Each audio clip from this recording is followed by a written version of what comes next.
પિતા વિશે થોડું ઘણું કહીશ. આમ તો કહેવા માટે મારી પાસે શબ્દો નથી, પણ તોય હું મારી રીતે ટ્રાય કરીશ. ઉપકાર તમારા એટલા છે કે ગણી ન શકાય, ઉપકાર તમારા એટલા છે કે ગણી ન શકાય, અને બેસું લખવા તો એને લખી ન શકાય, અને બેસું લખવા તો એને લખી ન શકાય.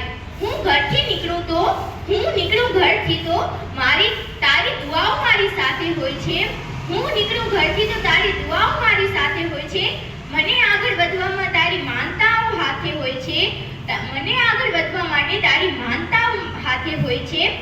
જેને નથી મા બાપ એને દુનિયા જોઈ લો, જેને નથી મા બાપ એને દુનિયા જોઈ લો. હોય ઘરમાં મા બાપ તો એમના પગ ધોઈ લો, હોય ઘરમાં મા બાપ તો એના પગ ધોઈ લો.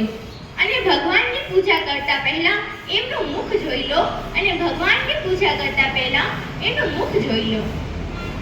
માતા અને પિતા, મા અને બાપ જેવા શબ્દોના ઉચ્ચારણથી હાશ અનુભવાય, અને તેમની યાદ આવતા જ મનમાં તેમના ચિત્ર ઊભું થઈ જાય છે. માં, માતા, જનની, મમ્મા આ શબ્દો સાંભળતા જ એક બાળકની આંખમાં અનેરી ચમક આવી જતી હોય છે. માતા એ ઈશ્વરનું એક અનોખું સર્જન છે.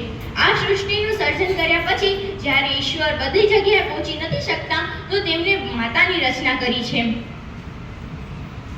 માની મમતા એક તરફ